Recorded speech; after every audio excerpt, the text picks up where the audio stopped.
India की कई समस्याएं जो बाहर से हैं, लेकिन इंडिया के भीतर भी कुछ चीज़ें ऐसी हैं जो परेशानी का सबब बनी हुई हैं। उनमें से एक है नक्सलवाद, जो है तो इंडिया के भीतर के ही, लेकिन उनके द्वारा जो घटनाओं को अंजाम दिया जाता है उसको देखते हुए आप क्या मान सकते हैं कि इनसाइड इंडिया ऐसा भी, जैसा छत्तीसगढ़ के दंतेवाड़ा में एक नक्सलाइट अटैक हुआ जिसमें 10 जवान शहीद हो गए। ये तो 2023 का मामला, लेकिन इससे पहले साल 2010 इसी जगह एक नक्सलाइट अटैक होता है जिसमें 76 जवान शहीद हो गए। और भी कई ऐसे अटैक 2013, 14, 17, 20, 21 जिसमें हमारी कंट्री के कई जवान शहीद हुए।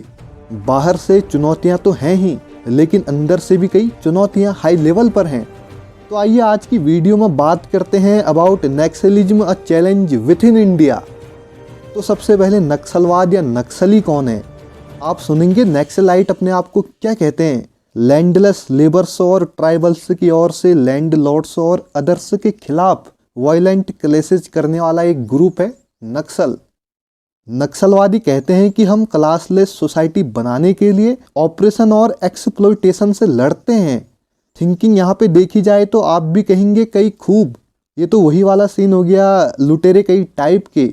उनमें से कुछ ऐसे भी जो अमीर लोगों या 2 नंबरी वाले लोगों से पैसा लूट के गरीबों में बांटते हैं। क्यों ऐसा ही कुछ? और आप यहाँ पे इन नक्सलवादियों के रिप्रेजेंटेशन को देखेंगे तो आप भी कहेंगे ये भी बहुत खूब। अकॉर्डिंग टू दी नक्सलाइट्स कि हम इंडिया में सबसे अधिक हरेस्ड लोगों का प्रतिनिधित्व करते हैं, जो अक्सर डेवलपमेंट ऑफ इंडिया से अनटचेबल रह जाते हैं and opt out of the electoral process. अब यहाँ पे ठीक है, आपकी पॉलिसी जैसी भी है एक रूप में बहुत बढ़िया, लेकिन बात वही आखिर क्यों? जो हमारी कंट्री को प्रोटेक्ट कर रहे हैं उन्हें ही निशाना क्यों? और जवानों के साथ साथ और भी लोगों को क्यों?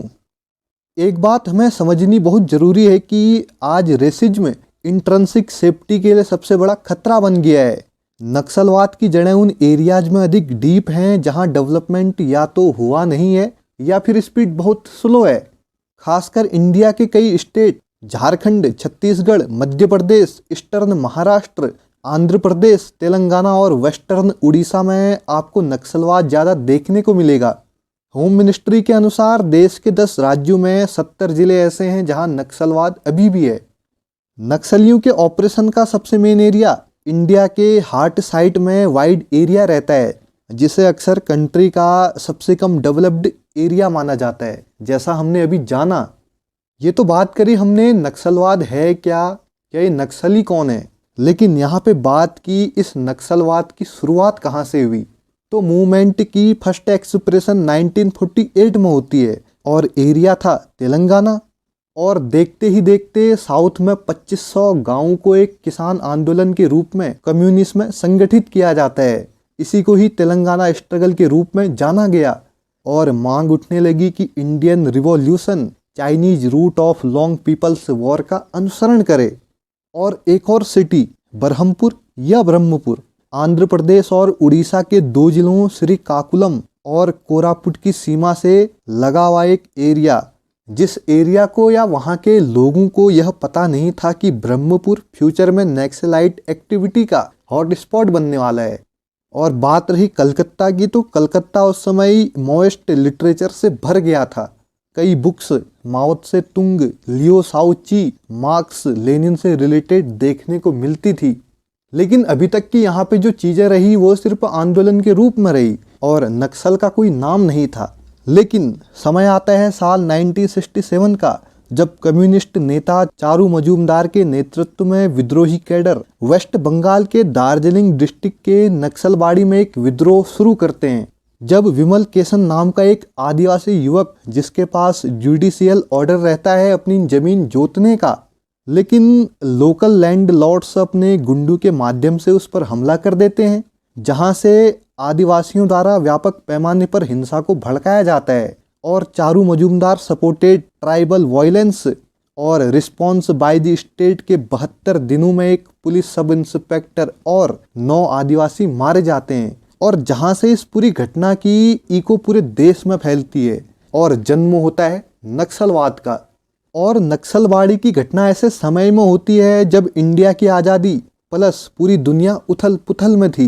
वियतनाम, लाओस और कंपूचिया जैसे छोटे छोटे देश यूएस आर्मी के पराक्रम पर बड़े प्रहार कर रहे थे और कई अंडर डेवलप्ड कंट्रीज में नेशनल लिबरेशन मूवमेंट आगे बढ़ रहे थे। और नक्सलवाड़ी में नक्सलवाद की घटना ने पूरे भारत की धरती पर मार्क्सवाद के क्रांतिकारी सार को रिस्टोर्ड किया और इसी प्रकार के कॉन्फ्लिक्ट जंगल की आग की तरह फैलने लगते हैं। और ईयर 1969 के मिडिल तक गवर्नमेंट पैरामिलिट्री फोर्सेज को सभी कॉन्फ्लिक्ट जोन्स में स्थानांतरित कर देती है और इंडियन कम्युनिस्ट पार्टी मार्क्सवादी और लेनिनवादी के नेताओं के लिए मैन हंट शुरू करती है, क्योंकि नक्सलियों के विरोध की घटना कानून तक पहुंच रही थी। विरोध तो छोड़िए, ऐसा भी देखने को मिला कि माओइस्ट में शामिल होने के लिए स्टूडेंट अपना स्कूल छोड़ देते हैं। जहां से 1971 में इंदिरा गांधी प्रेसिडेंट रूल का लाभ उठाती है और एक लार्ज कंबाइंड फोर्सेज और पुलिस काउंटर इंसर्जेंसी ऑपरेशन शुरू करती है, जिसे ऑपरेशन स्टीपल चेज कहा गया, जिसमें मारे जाते हैं हंड्रेड्स ऑफ नक्सलाइट्स और कई सस्पेक्ट और कैडरों को अरेस्ट किया जाता है। लेकिन इसके बाद भी कारवां रुका नहीं, क्योंकि वेस्टर्न इंडिया को छोड़कर भारत के लगभग हर स्टेट में रेसिज्म फैल गया था।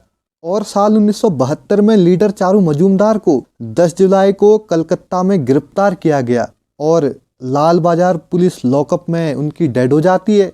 और यह माना जाता है कि प्रॉब्लम इंड, लेकिन नहीं, छोटे छोटे गुरिल्ला स्ट्रगल जैसे सेंट्रल बिहार, तेलंगाना और भी जगहों के कुछ हिस्सों में बड़े पैमाने पर उभरने लगे। और ईयर 1981 में के.एन. रामचंद्रन के नेतृत्व में Indian communist party red flag का गठन करती है और इनका मूवमेंट इतना बढ़ने लगता है कि 31 अक्टूबर 1984 इंदिरा गांधी की हत्या होने के बाद जब देश भर में सिख विरोधी दंगे होते हैं तो ये लोग सिखों को आंदोलन में शामिल होने के लिए लुभाने की कोशिश करते हैं। और ये सारी चीज़ें करते करते साल 2004 में कई माओवादी ग्रुप मिलकर एक पार्टी बनाते हैं, communist party of India Maoist.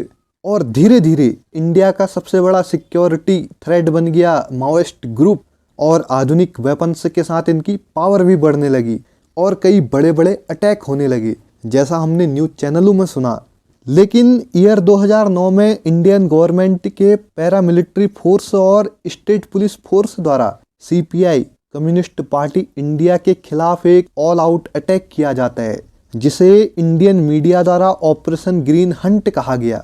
और ऐसा देखा गया कि ऑपरेशन शुरू होने के बाद से कई माओइस्ट टेररिस्ट मारे गए हैं, कई अरेस्टेड हैं और कईयों ने तो सरेंडर भी किया है। लेकिन 2009 से पहले साल 2005 में छत्तीसगढ़ स्टेट में एंटी इंटरजेंसी को देखते हुए सलवा जुडूम नाम की एक स्कीम चलाई जाती है, जिसमें वहां के जो लोकल आदिवासी थे उनसे कहा गया कि आप वेपन्स पकड़ो, हम आपको ट्रेनिंग देंगे और आप इन माओइस्ट ग्रुप के खिलाफ लड़ो। लेकिन हुआ कुछ इस प्रकार की सरकार और नक्सलवादियों के बीच में फंस के उनकी डेड हो गई, जहां से सुप्रीम कोर्ट के आदेश पर इसे बंद करना पड़ा। तो ये रही कुछ बातें नक्सलवादियों के बारे में। नक्सलवादी हैं कौन? लेकिन इनसे हटके कुछ ऐसे पॉइंट हैं जो सभी के दिमाग में है। जैसा हम देख रहे हैं कि माओइज्म हर जगह फैला है और अभी के टाइम या उससे पहले छत्तीसगढ़ ऐसा इलाका जहां इस चीज का अधिक विस्तार है। तो पॉइंट फर्स्ट कि किस तरह माओइज्म छत्तीसगढ़ में पहुंचा। देखो, जैसा रेसिज्म बंगाल से शुरू होकर आंध्र प्रदेश तक चला और जब छत्तीसगढ़ एमपी का हिस्सा, भोपाल कैपिटल थी और बस्तर जहां आपको रेसिज्म अधिक देखने को मिलेगा, आंध्र प्रदेश और उड़ीसा की सीमा से कुछ दूर का डिस्ट्रिक्ट हुआ करता था। और जब पैरामिलिट्री फोर्सेज द्वारा आंध्र प्रदेश में दबाव डाला गया तो माओवादियों को कहीं न कहीं बाहर तो निकलना ही था। तो जहां से वह भागने लगे एमएमसी यानी कि एमपी, महाराष्ट्र और छत्तीसगढ़ की ओर, और उन्हें दिखता है बस्तर का इलाका जो उनके लिए एक सेफ लोकेशन बन गई, जहां से छत्तीसगढ़ में उनकी जड़ें जमने लगी। पॉइंट 2, किसी भी एरिया में जहां नक्सलवाद है वहां उनकी पकड़ इतनी मजबूत क्यों है? तो देखिए, एक प्रकार से हमारे सभी ट्राइबल एरियाज में लोग बहुत गरीब और सरल हैं। उन्होंने कभी सरकार को अपनी मदद के लिए आते नहीं देखा भी तो कुछ इस प्रकार देखा कि किसी पुलिसमैन या फॉरेस्ट ऑफिसर का उन्हें मारना या उनका पैसा लूटना या कुछ और, जहां से नक्सलवादियों ने इन सब चीजों का फायदा उठाया क्रांति और सुरक्षा के नाम पर। और इन ट्राइबल एरियाज में लोगों के जीवन की basic needs, food, education, employment, health care, roads, चाहे कुछ भी हो, इन सब चीजों को न पहुंचा पाना जो कहीं न कहीं गवर्नमेंट का एक फेलियर रहा है। और इन्हीं चीजों को देखते हुए नक्सलवादियों ने उन एरियाज में अपनी जड़ें जमा ली और गवर्नमेंट को एक एविल के रूप में पेश किया। पॉइंट 3, नक्सलवाद से आज़ादी कब। देखिए, एक्सट्रीमिज्म या नक्सलवाद और भी इस तरह की कुछ चीज़ें जिन्हें समयबद्ध नहीं किया जा सकता। गवर्नमेंट की सिक्योरिटी अप्रोच मल्टी डायमेंशनल है। अगर डिसिप्लिन्ड और डिसेंसी से काम किया जाए और इलीगल मेथड्स उसमें शामिल न हो तो स्टेट्स से शॉर्ट टाइम में नक्सलवाद से मुक्ति मिल सकती है, जैसा अभी हमारी गवर्नमेंट कर रही है। लेकिन इसमें भी एक पॉइंट कि अगर जो मेथड या स्कीम अपनाई जाएंगी, अगर वो ह्यूमन राइट्स वियोलेशंस में शामिल होती हैं तो फिर बहुत मुश्किलों का सामना करना पड़ सकता है।